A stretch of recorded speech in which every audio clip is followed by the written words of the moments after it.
Hey guys, welcome back to my channel. I feel like I'm always filming in this sweater, but anyway. Today I wanted to talk to you about my reading habits of 2020. I wrote notes for this. In fact, I wrote 5 pages of notes for this. And trust me, this is for your benefit as much as mine, because I knew that if I just turned on the camera and started talking, I would forget half of the things that I wanted to say and I would ramble myself into confusion, and it would take 5,000 days to edit, and this is just, you don't want this, trust me. I will be reading some of this. I do think that I'm much more eloquent in written form than just speaking, so I'm sorry for that, but again, this is for your own benefit. So when talking about the reading habits of 2020, there are 3 factors that went into my reading. It's a personal factor. This is my, where I am in life, mentally, professionally, personally. Then there is, of course, the pandemic that we are still going through. And the third one is my joining of the book community. In May, I started my booktube, and I think like a month before that, I started my bookstagram. Okay, so starting with the personal factor, it's not great. It's not my all-time low. That was last year, 2019. Fuck you. This year it's, a climb upwards, but it's still, upwards from a very low point. So I'm slowly, getting there, but it's still not great. Therefore, there's a lot of escapism through reading. In 2020, I read the most amount of books I've ever read in my entire life. I do think that more than anything, it had to do with my mental state. At a certain time, I became a little too obsessed with how many books I was reading in a month, and it was just not healthy. And with my life now getting a little better, I am more secure in my reading. I don't feel the need to be constantly reading, and finishing a book in 3 days tops.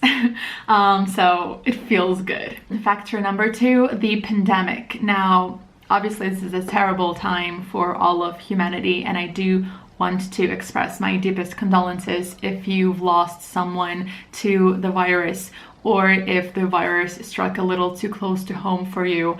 I am so sorry, and I'm so hopeful that this will end soon. This was supposed to end so long ago. I remember in April thinking that, by September, maybe we can travel somewhere and go on a vacation, and obviously that didn't happen. But here's what happened to me. Since I was at a very low point when the pandemic began and the whole world stopped and everyone stayed home and everyone was on lockdown and everyone was upset and scared and lonely, it felt like the world met me exactly where I was, and in a way it felt not comforting, but it felt like I wasn't alone in my suffering, which is a little twisted, but And then again, in lockdown, people became more social, at least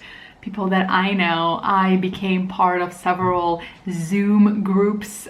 We were, meditating together, and we were reading The Artist's Way and discussing it and talking about how, this time was affecting us as creatives. I can say that pandemic was a very big factor when it came to my reading, but it was a big factor because during the pandemic, I discovered the book community. One day during lockdown, I've decided to reorganize my bookshelves in my room, and I needed inspiration, so I went to Google and I happened upon a video by a Books and Lala.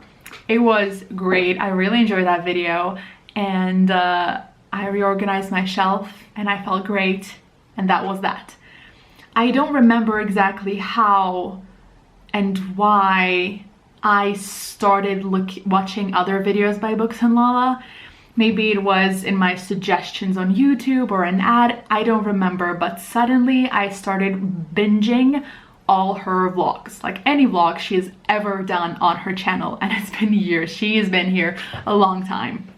And suddenly I was on BookTube, and it was such an interesting place to be. Around this time I was also getting really tired of Instagram. I don't consider a lot of people I follow on my personal Instagram my close friends, and I really did not care to see what they were doing, and especially hearing about their achievements when I was struggling so much. I know this is petty and bad, but that's how I was feeling, and to sort of shield myself from having those feelings, from feeling guilty that I'm not achieving as much, from feeling guilty from not being supportive of people who are achieving and being happy for them, and instead being upset like that. I don't like that color on me. So I just stayed away, and I decided to create a separate account on Instagram that would be all about reading, because that's all I was doing and the only thing that was giving me any sort of joy. And that's how Lana Ex Libris started. That brings me to the third factor of my reading habits in 2020, the book community. I feel very fortunate that the first person I binged watch videos of was Kayla from Books and Lala. She remains my absolute favorite. I've rewatched a lot of her vlogs, up to like 5 times. Sorry, not sorry. They are lovely, and at this point just the sound of her voice is calming to me. Like, I don't care what she does, I just, you know, I want to be there and I want to watch it and hear it and just be comforted by her presence. But why I think I was fortunate is because she reads very diversely and regards that as a given. You know, she's not patting herself on the back for it, and she's very purposeful when it comes to picking up on voices books and questioning validity of several presentations in books and supporting smaller authors from different communities, and etc. She's a champ, and that was like a great standard for what a booktuber was and how I would like to also be reading. And second of all, I've mentioned this in my small booktuber tag, she introduced me to the concept of every book having an audience. And she never fully, you know, she never fully dismisses a book as a waste of space, but looks at stories as perfect for individuals who enjoy a specific amount of a specific theme or something.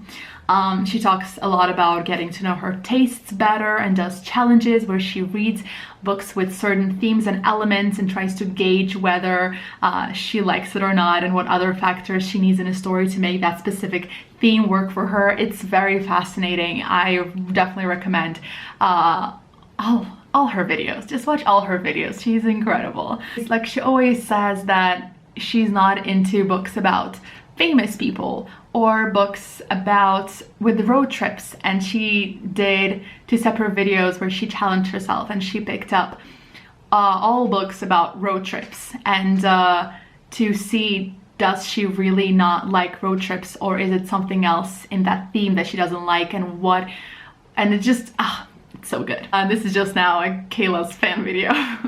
Ultimately, it made me look at books differently. This concept, combined with watching people on Bookstagram and BookTube having very strong positive and negative opinions about books, opinions that would be opposite to my own, definitely reinforced that idea that there are no bad books. Instead, every book you read is an opportunity to get to know your own taste a little better. So now whenever I read something I don't really like, I always try to break it down to identify what exactly in this book did I not like, what element is it? And I'd like to think that all of that data gets collected somewhere and it helps me pick out books in the future that I have a greater chance of enjoying. I also want to mention she did a Canadian readathon, which happens every year in July, I think, and I participated this year as well, and that prompted me to create shelves on Goodreads where I would add books according to the origin of the author. I did that to find a TBR for the Canadian readathon, so I went through all my TBR, all the books that I've ever read and I've ever added to my Goodreads, and I would and I put that book in the shelf of like American or British or Australian, wherever they were from. I do think that apart from adding like another fun statistic to look at, you know, what books I read more of, but it made me more aware of authors, you know, where is their country of origin, and sometimes their country of origin is hard to find, so I end up looking up a lot of information about them, trying to find that information, and it opens me up to other facts about these authors, so I no longer look at books as just, you know, this story floating in the air. It comes from somewhere, it comes from someone or a specific culture, and that also impacts the story. Okay, so far I mentioned that I became more aware of authors, origin, what community they represent, if they are own voices, their politics, and so forth. More aware of genres. Hearing people talk about romance or thrillers made me look at my own reading and start organizing books by genres, if that makes sense. One of my first videos, I struggled. There was a question like, what genres do I read, the genres that I prefer, and it really caught me off guard. I still don't have, you know, an answer to that question because I read a lot of genres, but at that point it was just so weird because I don't think I've ever thought of books in terms of, you know, what genre they are ever, so it was very hard for me to even identify what genres do I enjoy and I've read. Also this year I've noticed that I've read less true crime. I have books that I've added to my TBR that are true crime, and I do want to get to them eventually, but I just felt no desire to read them this year. I'm a big fan of true crime. I love a lot of different media that features true crime. I usually listen to a lot of true crime podcasts. I love crime documentaries. Forensic Files is awesome, and obviously reading true crime books. But just this year, out of all of these, I've done nothing. I've just not been into true crime this year, and I don't know why. I'm still very interested in the topic, but I just feel no pull towards it this year. Then I just put romance. For a while, I've not considered romance as a separate genre because of my ignorance and lack of guidance. I've been reading fan fiction since I was a teenager, like 13, 14 years old, and 99.9% of that fan fiction was romance.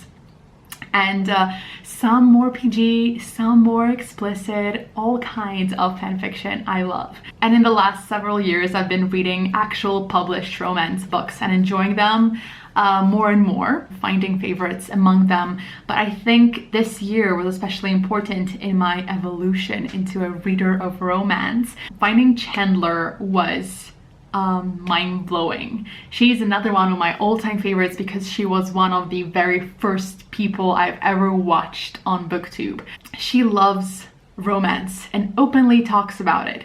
And I do say openly to convey how unusual that was for me. She openly talked about something that I would be embarrassed to talk about and confess.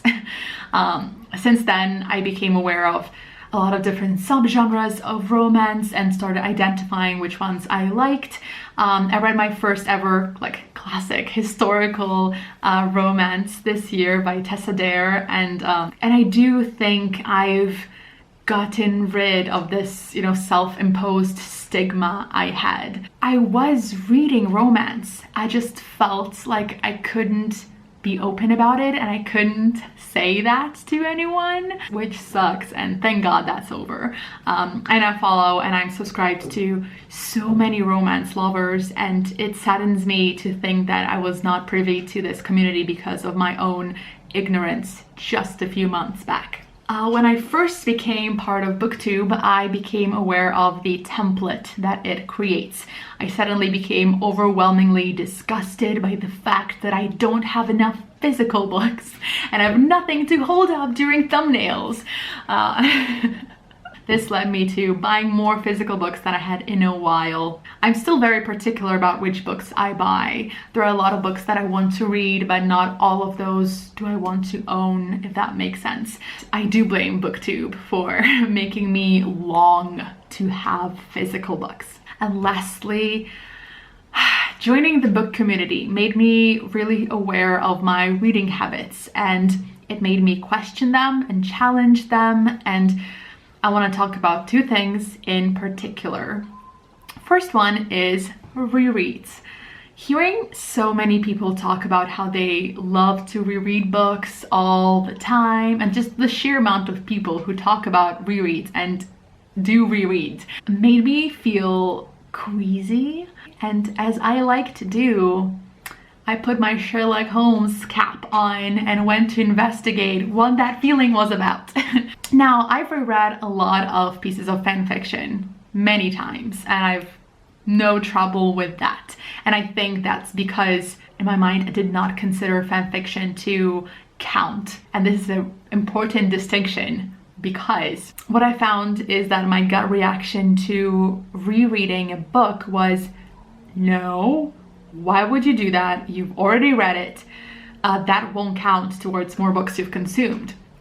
And so I questioned that little train of thought and came out with the fact that I have reading linked with productivity. And is that another reason why I've been reading so much during these last 2 years that were really hard for me? Because apart from escapism, they provided me with a feeling of being productive. And as with most cases of finding a false belief, once it's out in the open, things start to change. Now, I am still not a big rereader, but I've reread The Lord of the Rings this summer, which was lovely, and I love Lord of the Rings so much. And then most recently, I did a buddy read with Rosie, in which I reread a nonfiction book that I read last year, and it was fine. I don't remember who offered to do a buddy read, but I do remember making the decision to reread a book I read before, and I didn't feel any kind of anxiety or fear that I'm wasting my time because I could be reading something else and adding that to the, amount of books I read in my life. And so I'd like to think that that is another thing that was healed this year from my weird self-inflicted stigma. And the last one is the whole monthly TBR mood reader thing. I feel like I've mentioned this so much on my channel, and that I'm not a TBR person. I am a mood reader. I get anxious when faced with a specific TBR. Readathons stress me the fuck out. Too much pressure, too much commitment. And here's why this happened. Why I felt like I needed to constantly justify myself. I am a type A person. I like having everything planned.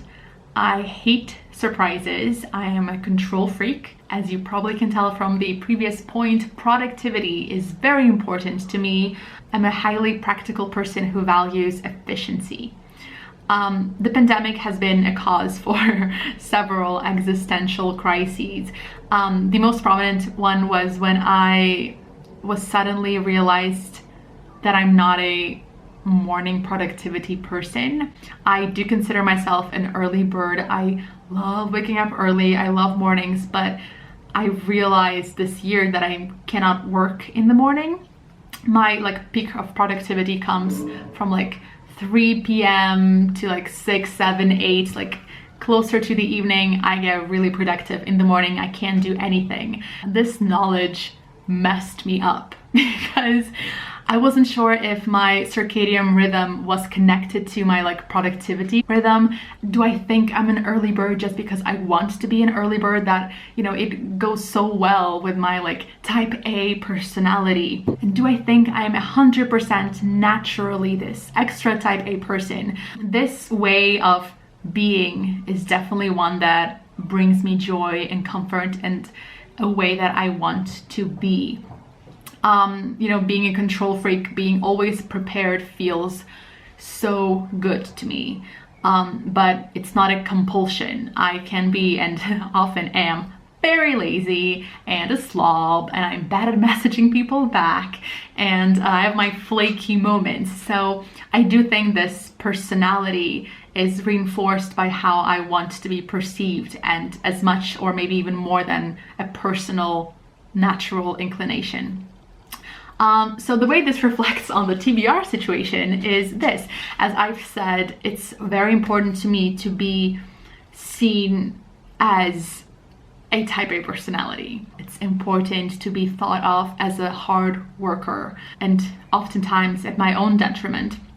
I've been taught that hard work is most valuable, and sometimes I take it too far, and in several aspects of my life I'm still struggling to find a balance and learn how not to try as hard sometimes. For example, in singing, it's something that I have to practice a lot, but I absolutely cannot work hard for it.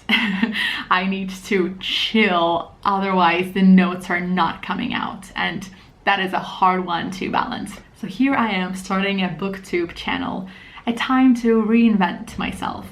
I feel like a lonely failure, and here is something where I can create goals and meet them, and create reading challenges and knock them out of the park, where I can once again feel and be seen as productive, efficient, and organized. Knowing all that, can you imagine the personal disappointment that it was to not only discover for myself that I cannot plan my reading beforehand and execute that plan, but also have you only see that side of me and not know me for my hardworking self? Have you see the only part of my life that is free from my meticulous type A persona?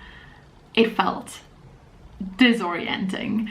But after several months of having this channel and creating videos and seeing other people create videos and talk about reading and their habits, I'm getting to know my reading self and separating her from, again, my self-imposed stigma. And here's what I want to mention.